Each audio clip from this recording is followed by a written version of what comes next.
Subscribe کریں ہمارے channel کو اور بیل آئیکن کو کلک کریں تاکہ ہماری ہر نئی آنے والی ویڈیو آپ تک بآسانی پہنچ سکے۔ بسم اللہ الرحمن الرحیم۔ حضرت بلال بن رباح رضی اللہ تعالیٰ عنہ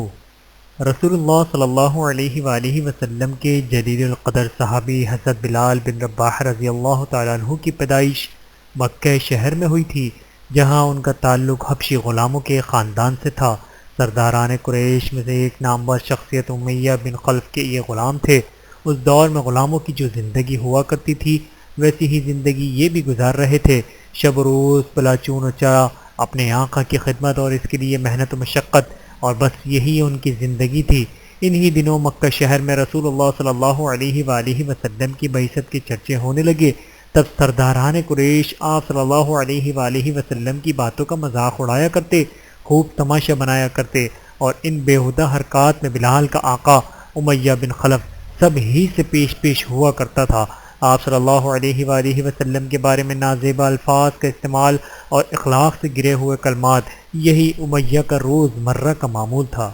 بلال کے کانوں تک یہ تمام باتیں پہنچتی رہتی تھیں۔ دین برحق کی طرف دعوت دیتے ہوئے رسول اللہ صلی اللہ علیہ وآلہ وسلم مکے والوں کو جو کچھ کہا کرتے تھے وہ بھی نیز جواب میں سرداران قریش آپ صلی اللہ علیہ وآلہ وسلم کے بارے میں جو کچھ کہا کرتے تھے وہ بھی اس حوالے سے ایک عجیب و غریب بات جو ان دنوں بلال نہایت شدت کے ساتھ محسوس کیا کرتے تھے وہ یہ کہ ان کا آقا امیہ بن خلف نیز اس کے ہمروائے سائے قریش رسول اللہ صلی اللہ علیہ وآلہ وسلم کا خوب مذاق بھی اڑایا کرتے تھے، لیکن ساتھ ہی وہ اکثر و بیشتر آپس میں ایک دوسرے کو مخاطب کرتے ہوئے یوں بھی کہا کرتے تھے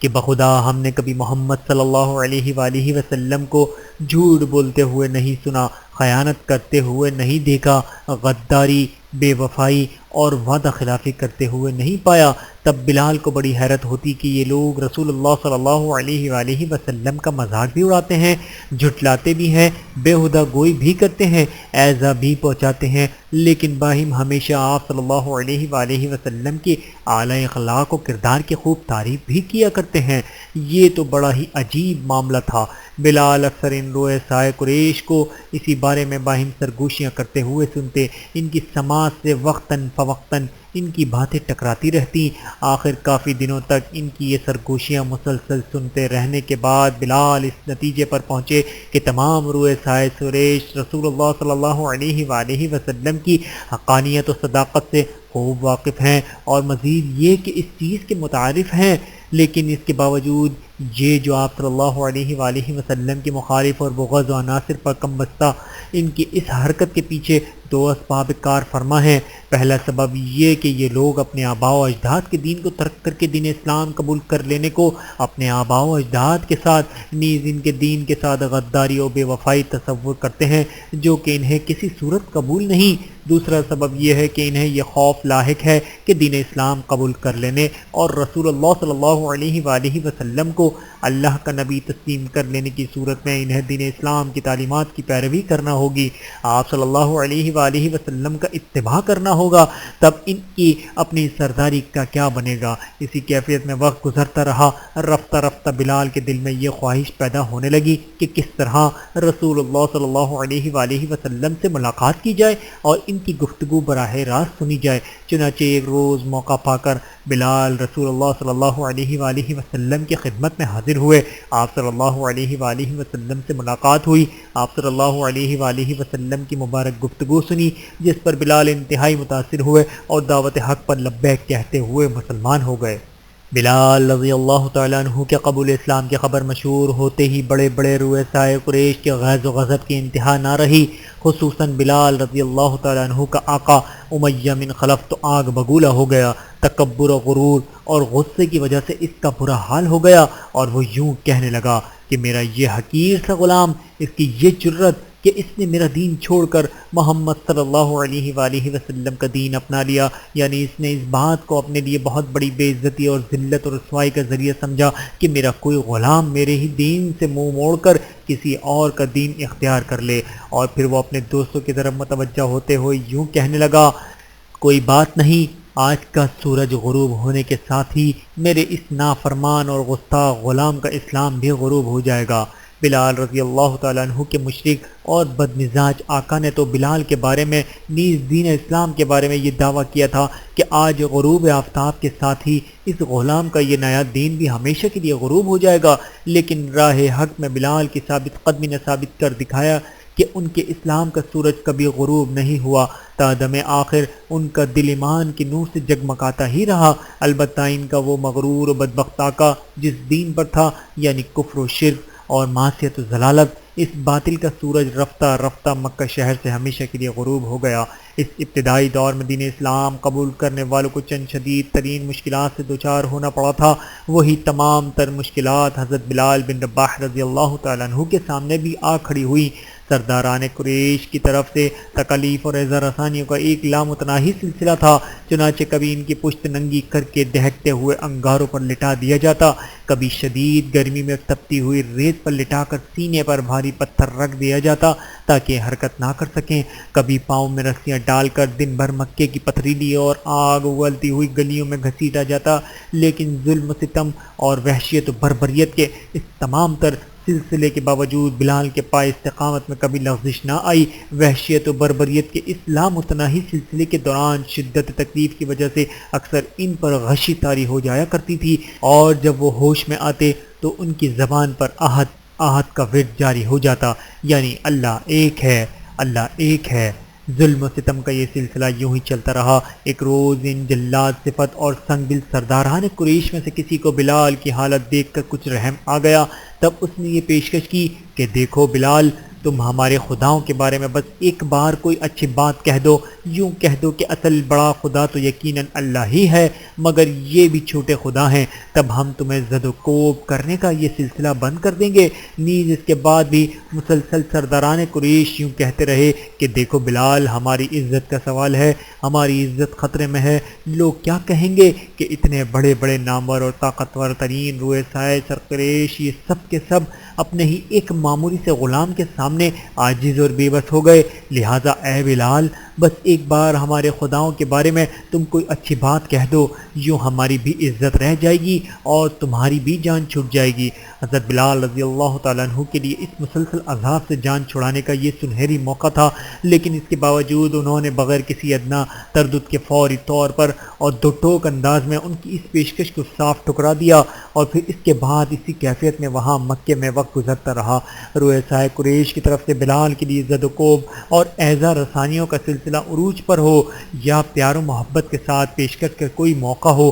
ہمیشہ ہی بلال بڑے ہی جذباتی انداز میں اپنا وہی نغمہ جادو گنگناتے رہے، یعنی احد احد۔ بلال کی بے مثال استقامت کا ہی یہ نتیجہ تھا کہ ان کا آقا امیہ اب اکثر انہیں یوں کہا کرتا تھا کہ دیکھو بلال، اب تو مجھے یوں محسوس ہونے لگا ہے کہ تم سے زیادہ یہ عذاب خود میں بھگت رہا ہوں، میری عزت برباد ہو رہی ہے، میں بڑی مصیبت میں پھنسا ہوا ہوں، اس لیے بس ایک بار ہمارے بتوں کی بس تھوڑی سی تعریف کر دو۔ لیکن بلال رضی اللہ تعالیٰ عنہ کی طرف سے وہی جواب، یعنی احد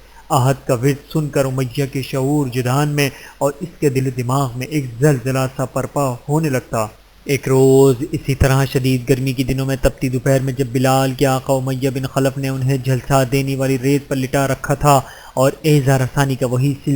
پرانا سلسلہ جاری تھا کہ اسی دوران اتفاقاً وہاں سے حضرت ابو بکر صدیق رضی اللہ تعالیٰ عنہ کا گزر ہوا۔ انہوں نے جب یہ دردناک منظر دیکھا تو ان کے اٹھے ہوئے قدم اسی جگہ رک گئے، اور پھر انہوں نے امیہ اور اس کے ساتھیوں کو بآواز بلند مخاطب کرتے ہوئے یوں کہا،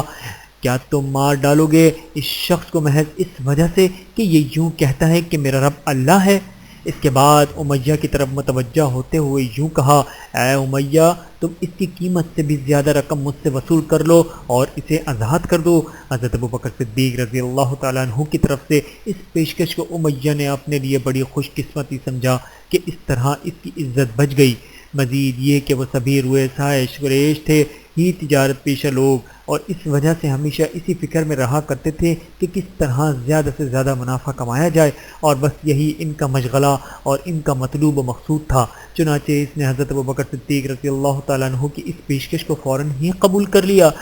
تب حضرت ابوبکر صدیق رضی اللہ تعالیٰ عنہ نے بلا تاؤ خیر فوری طور پر منہ مانگی قیمت امیہ کو ادا کی اور بلال کو اس سے خرید لیا، اور پھر اسی وقت وہیں کھڑے کھڑے امیہ اور اس کے ساتھیوں کے سامنے ہی بلال کو آزاد بھی کر دیا، اور پھر یہ دونوں وہاں سے چل دیے۔ تب امیہ اپنے خفت مٹانے کے غرض سے پیچھے سے حضرت ابوبکر صدیق رضی اللہ تعالیٰ عنہ کو آواز دے کر یوں کہنے لگا، اگر آپ محض ایک اوقیہ کے عوض بلال کو مجھ سے مانگتے تب بھی میں ضرور اسے آپ کے ہاتھ فروخت کر دیتا، کیونکہ یہ تو ہے ہی ایسا بیکار اور بے قیمت غلام۔ حضرت ابوبکر صدیق رضی اللہ تعالیٰ عنہ خوب جانتے تھے کہ امیہ کی اس بیکار اور فضول بات کا جواب دینے کی قطعاً کوئی ضرورت نہیں ہے، مگر پھر بھی انہوں نے اسے جواب دیتے ہوئے فرمایا، بلال کی جو منہ مانگی قیمت میں نے تمہیں ادا کی ہے، اگر تم اس سے زیادہ کا تقاضا کرتے تب بھی میں ضرور بلال کو تم سے خرید لیتا۔ اس کے بعد حضرت ابوبکر صدیق رضی اللہ تعالیٰ عنہ اپنے ہمراہ حضرت بلال رضی اللہ تعالیٰ عنہ کو لیے ہوئے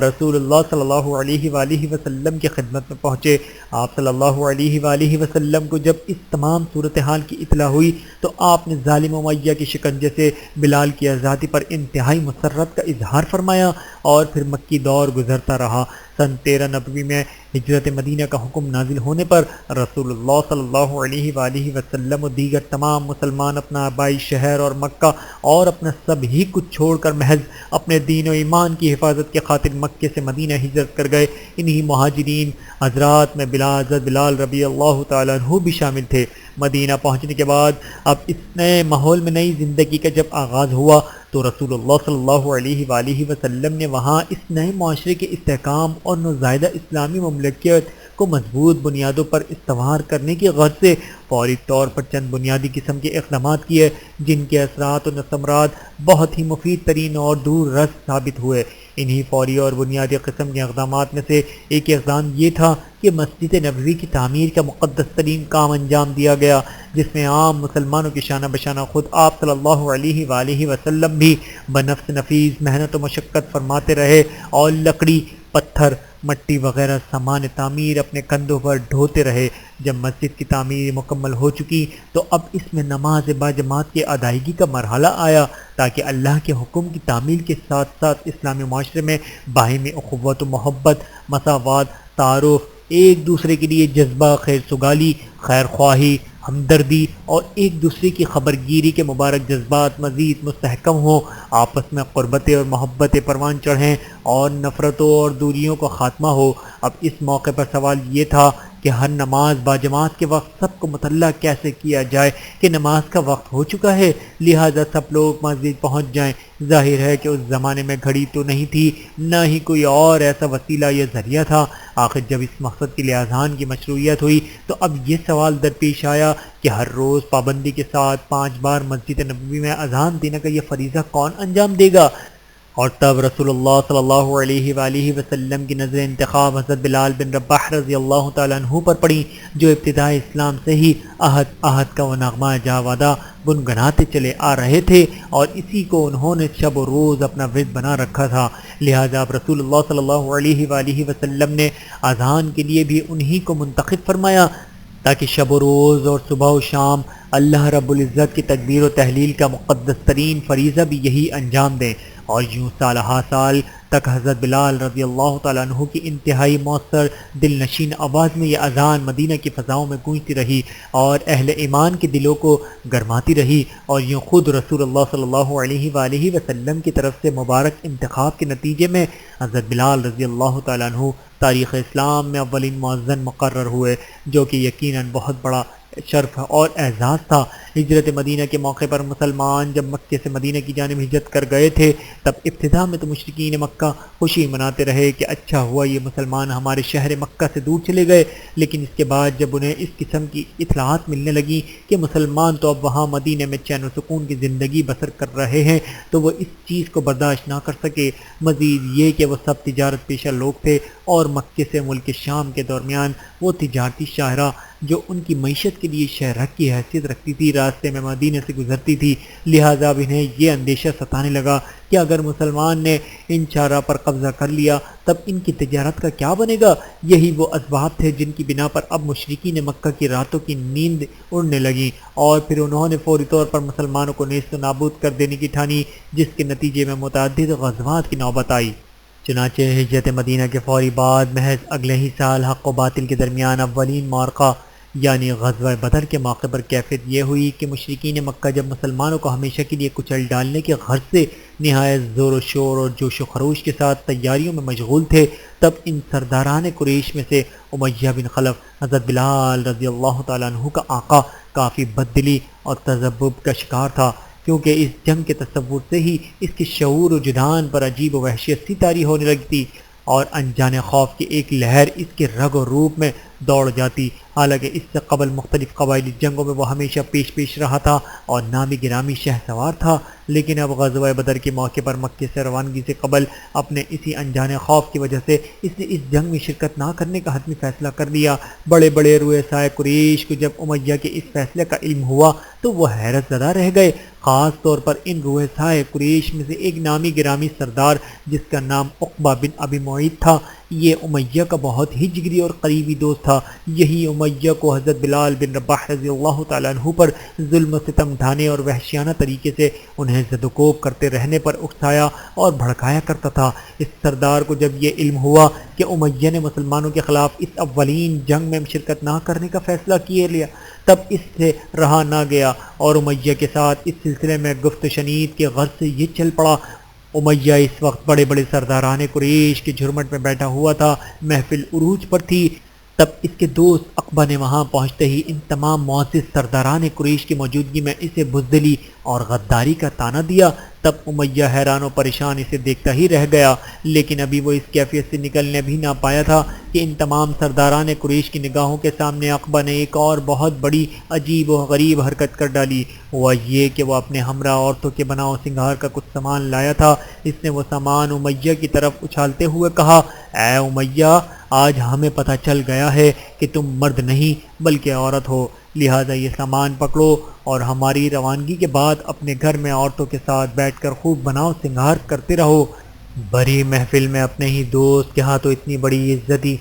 اور اتنا بڑا طعنہ سننے کے بعد امیہ غصے سے آنکھ بگولا ہو گیا اور یوں کہنے لگا، اللہ تمہارا ستیہ ناش کرے، اور یہ جو چیز یعنی بناؤ سنگھار کا سامان تم اپنے ہمراہ لائے ہو، اللہ اس کا بھی ستیہ ناش کرے۔ اور تب اتنی بڑی بے عزتی اور اتنے بڑے طعنے کے بعد اس کے لیے کوئی چارہ ہی نہیں رہا، انکار کی کوئی گنجائش باقی نہیں رہی اور اسے جنگ بدر میں شرکت کے لیے نکلنا ہی پڑا۔ امیہ بن خلف کا یہی خاص دوست عقبہ بن ابی معیط اسے حضرت بلال بن رباح رضی اللہ تعالیٰ عنہ پر وحشیانہ تشدد و ظلم و ستم پر اکسایا کرتا تھا، اور اب پھر سے اسی دوست نے ہی امیہ کو مسلمانوں کے خلاف اس اولین جنگ میں شرکت پر آمادہ کیا تھا۔ تب امیہ کے وہم و گمان میں بھی یہ بات نہیں تھی کہ وہاں بدر کے میدان میں اس کے ساتھ کیا ہونے والا ہے۔ اس نے تو بہت کوشش کی تھی کہ اس جنگ میں شرکت نہ کرنے کی، مگر جیسی کرنی ویسی بھرنی ہے، ضرور یہی قانون قدرت ہے جو کہ اٹل ہے، پتھر پر لکیر کی مانند ہے کہ جیسے نہ کوئی بدل سکتا ہے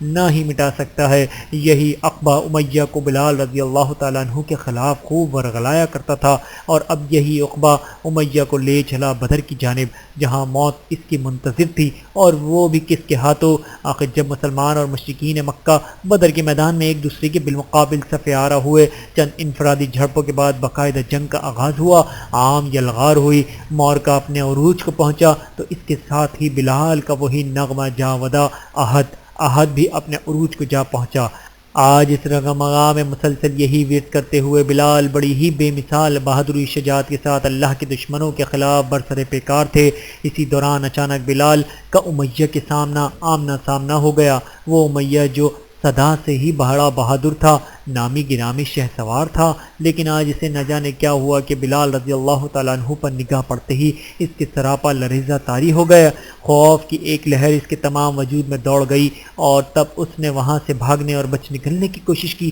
لیکن اس کے پاؤں اب گویا اس کا ساتھ نہیں دے رہے تھے، اور تب بلال رضی اللہ تعالیٰ عنہ کے وہی ہاتھ میں جس نے ایک زمانے تک امیہ نے ہتھ کڑیاں ڈال رکھی تھیں، ہتھ کڑیوں اور زنجیروں میں مقید اپنے اس کمزور بے بس اور لاچار غلام کو وہ بدترین تشدد اور ظلم و ستم کا نشانہ بنایا کرتا تھا۔ آج بدر کے میدان میں بلال کے انہی ہاتھوں سے ایک ہی بار میں فخر و غرور اور رعونت و تکبر سے اکڑا ہوا امیہ کا سر زمین پر آ رہا ہے۔ یہ ہے قانون قدرت جو خود اپنی راہ بناتا ہے۔ حضرت بلال کچھ دیر اسی جگہ خاک و خون میں لت پت تکبر کے اس مجسمے کی جانب بغور دیکھتے رہے اور پھر دیوانہ وار وہی احد احد کی صدا بلند کرتے ہوئے وہاں سے آگے بڑھ گئے۔ وقت کا سفر جاری رہا یہاں تک کہ سن 8 ہجری میں فتح مکہ کا یادگار واقعہ پیش آیا۔ رسول اللہ صلی اللہ علیہ وآلہ وسلم اپنے 10,000 جانثاروں کے ہمراہ مکے میں داخل ہوئے۔ اس موقع پر کوئی فاتحانہ شان و شوکت نہیں تھی،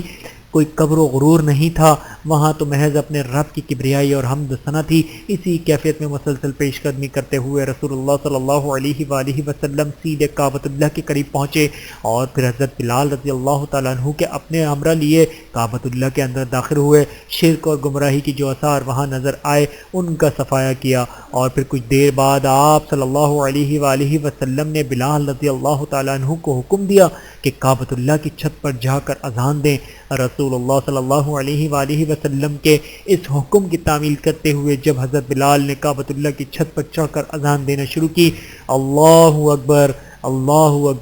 کی صدا گونجی تو پورے شہر مکہ پر گویا ایک سکوت طاری ہو گیا۔ ہر چیز اپنی جگہ ساکت و جامد ہو کر رہ گئی۔ جو اہل ایمان تھے وہ نہایتی ادب و خشوع کی کیفیت میں ہمہ تن گوش ہو کر بلال کے ساتھ اذان کے مقدس کلمات دہراتے رہے، جبکہ مشرکین پر ایک عجیب سا سکتہ طاری ہو گیا۔ انہیں تو نہ تو اپنی آنکھوں پر یقین آ رہا تھا اور نہ ہی اپنے کانوں پر۔ ان کے زنگ آلود اور شرک زدہ وہ دل اس حقیقت کو قبول کرنے کے لیے کسی صورت آمادہ ہی نہیں تھے کہ یہ کمزور اور بے بس مسلمان جو محض چند سال قبل یہاں سے نہایت ہی بے بسی اور بیچارگی کے عالم میں نکلے تھے، آج یہ واپس آ گئے ہیں اور صرف واپس ہی نہیں آئے بلکہ فاتحانہ واپس آئے ہیں۔ مزید یہ کہ بلال، یہ حبشی غلام جسے ہم اسی شہر مکہ میں گلے میں رسی ڈال کر دن بھر تپتی ہوئی گلیوں میں گھسیٹا کرتے تھے، آج یہ ہماری نگاہوں کے سامنے تمام روئے سائے سرپریش کی موجودگی میں کعبے کی چھت پر چڑھ کر کس قدر شان بے نیازی کے ساتھ اور کس طرح بے خوف و خطر ہو کر اذان دے رہا ہے اور اللہ کی وحدانیت کا اعلان کر رہا ہے۔ اور پھر اسی موقع پر ہی جب کچھ دیر بعد رسول اللہ صلی اللہ علیہ وآلہ وسلم ان مشرکین مکہ کی طرف متوجہ ہوئے، ادھر ادھر نگاہ دوڑائی، تب یہ کیا منظر آیا، ہر طرف وہی پرانے چہرے، بڑے بڑے مجرم، خونی اور قاتل، وہی پرانے دشمن آج بھی بس شرمندہ سر جھکائے ہوئے اور نگاہیں نیچی کیے ہوئے نظر آئے، اور یہ وہی لوگ تھے جو آپ صلی اللہ علیہ وآلہ وسلم کے خون کے پیاسے تھے، جانی دشمن تھے، جنہوں نے مکے میں آپ کے قتل کی سازش کی، آپ کے ساتھیوں کے ساتھ ہر قسم کا ظلم روا رکھا، ہر قسم کی بدسلوکی کے لیے انہیں تختہ مشق بنائے رکھا۔ آپ کچھ دیر یوں ہی ان سب کی جانب دیکھتے رہے، کچھ دیر سوچوں میں ڈوبے رہے، اور پھر آپ صلی اللہ علیہ وآلہ وسلم کی آواز گونجی۔ آپ صلی اللہ علیہ وآلہ وسلم نے اپنے ان بدترین دشمنوں اور بدخواہوں کو مخاطب کرتے ہوئے یہ یادگار الفاظ کہے، آج تم پر کوئی ملامت نہیں، جاؤ آج تم سب آزاد ہو۔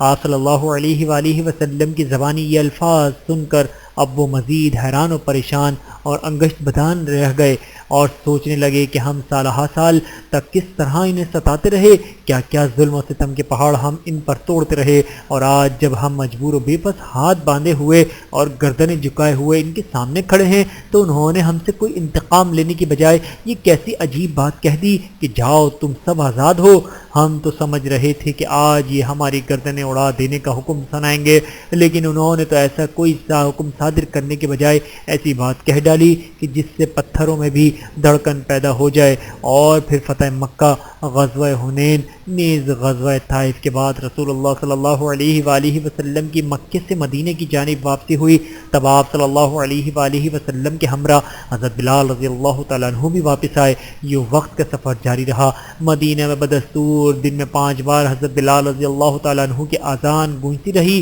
دلوں میں ایمان کی حرارت بڑھاتی رہی۔ یہی وجہ تھی کہ گزرتے ہوئے ہر لمحے کے ساتھ رسول اللہ صلی اللہ علیہ وآلہ وسلم کے قلب مبارک میں بلال رضی اللہ تعالیٰ عنہ کے قدر و منزلت میں اضافہ ہوتا چلا گیا۔ رسول اللہ صلی اللہ علیہ وآلہ وسلم اور حضرت بلال بن رباح رضی اللہ تعالیٰ عنہ کے مابین یہ قلبی تعلق تو بہت پہلے سے ہی تھا، جب ہجرت مدینہ سے بھی چند سال قبل وہاں مکی دور میں جب اسراء و معراج کا عظیم الشان اور یادگار سفر پیش آیا تھا۔ اس سفر سے واپسی کے بعد آپ صلی اللہ علیہ وآلہ وسلم نے بلال کو مخاطب کرتے ہوئے ارشاد فرمایا،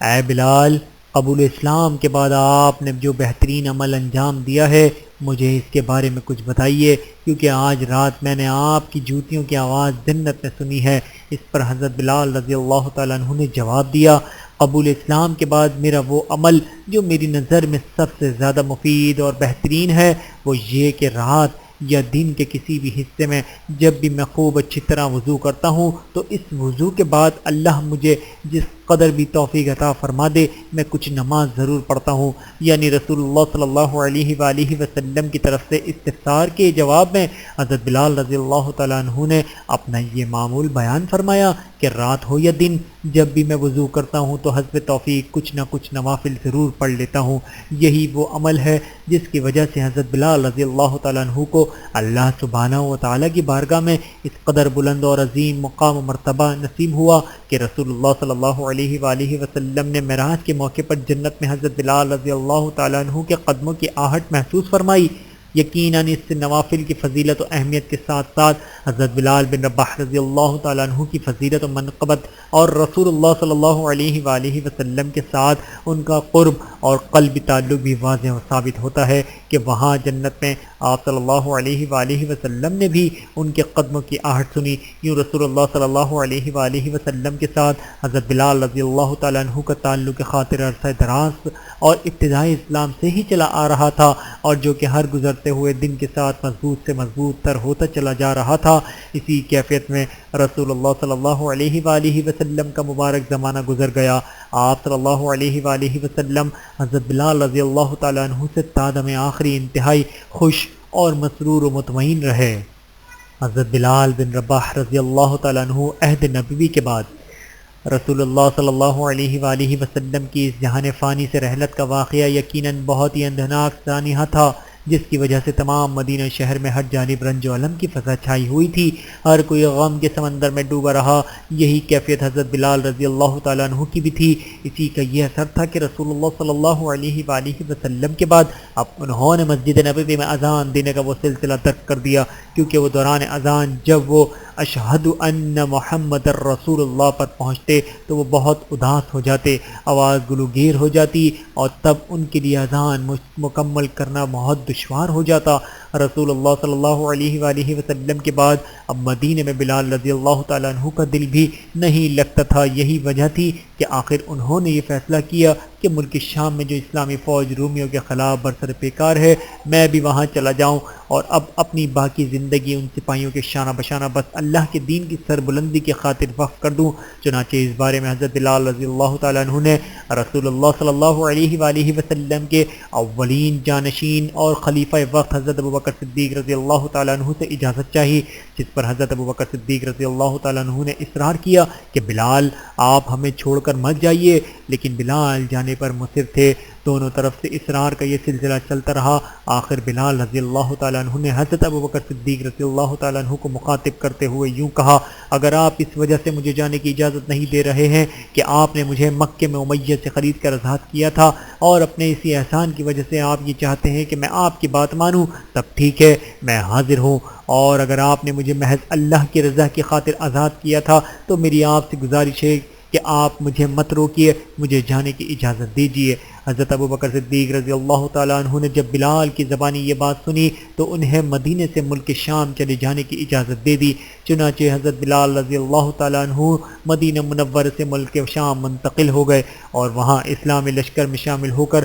اللہ کے دین کی سربلندی کی خاطر جد و جہد میں مشغول و منہمک رہے۔ جس طرح رسول اللہ صلی اللہ علیہ وآلہ وسلم کے مبارک دور میں انہیں انتہائی عزت و احترام کی نگاہ سے دیکھا جاتا تھا، اسی طرح اب ملک شام میں بھی سبھی لوگ دل و جان سے ان کی عزت کیا کرتے تھے، لیکن بلال ہمیشہ یہی کہا کرتے تھے، میں تو محض ایک حبشی غلام ہوں، ایک سیاہ فام کنیز کا بیٹا۔ دراصل یہ تو محض حضرت بلال رضی اللہ تعالیٰ عنہ کی طرف سے تواضع اور عجز و انکسار تھا، ورنہ حقیقت یہ ہے کہ دین اسلام میں چہروں کی سفیدی یا سیاہی کی تو کوئی حیثیت نہیں ہے، بلکہ اصل چیز تو دلوں کی سفیدی یا سیاہی ہے۔ بالفاظ دیگر اصل اعتبار اعمال کی سفیدی یا سیاہی کا ہے، جبکہ چہروں کی سفیدی یا سیاہی دین اسلام میں قطعاً کوئی حیثیت نہیں رکھتی۔ شب و روز کا یہ سفر جاری رہا۔ خلیفہ اول حضرت ابوبکر صدیق رضی اللہ تعالیٰ عنہ انتقال کے بعد خلیفہ دوم کی حیثیت سے حضرت عمر بن خطاب رضی اللہ تعالیٰ عنہ نے ذمہ داری سنبھالی، تب اسلامی فتوحات کا سلسلہ بہت زیادہ وسعت اختیار کر گیا۔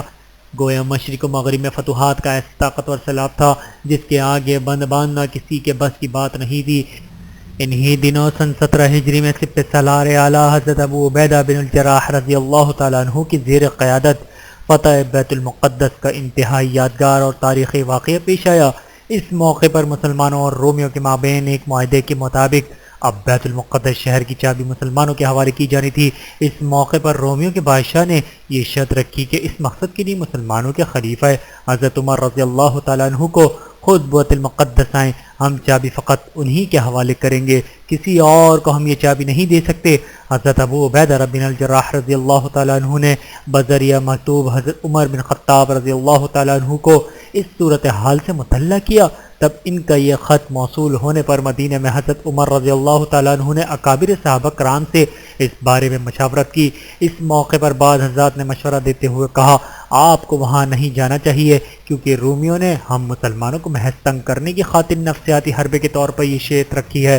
مسلمانوں کے خلیفہ خود بیت المقدس آئیں۔ حقیقت تو یہ ہے کہ رومی جب ہم سے شکست کھا چکے ہیں تو کیا وہ اس بات کو نہیں جانتے کہ شہر کی چابی تو ہم ویسے بھی ان سے چھین سکتے ہیں کہ جب ہم یہ شہر ہی فتح کر چکے ہیں تو اب چابی کی کیا حیثیت ہے؟ جبکہ اس موقع پر حضرت علی بن ابی طالب رضی اللہ تعالیٰ عنہ نے یہ مشورہ دیا کہ آپ کو وہاں ضرور جانا چاہیے، کیونکہ اس طرح جذبہ خیر سگالی بڑھے گا اور رومیوں کے ساتھ ہمارے آئندہ تعلقات پر خوشگوار اثرات مرتب ہوں گے۔ تب حضرت عمر رضی اللہ تعالیٰ عنہ نے حضرت علی رضی اللہ تعالیٰ عنہ کے مشورے کو پسند کرتے ہوئے بیت المقدس جانے کا فیصلہ کر لیا، اور پھر مدینہ میں حضرت علی رضی اللہ تعالیٰ عنہ کو اپنا نائب مقرر کرنے کے بعد وہاں سے بیت المقدس کی جانب محور سفر ہو گئے۔ طویل سفر کے بعد حضرت عمر رضی اللہ تعالیٰ عنہ جب بیت المقدس پہنچے تو وہاں اسلامی فوج کے سپہ سالار اعلیٰ حضرت ابو عبیدہ رضی اللہ تعالیٰ عنہ نیز دیگر کبار صحابہ، اہم شخصیات اور مختلف سپہ سالاروں سے ملاقات ہوئی،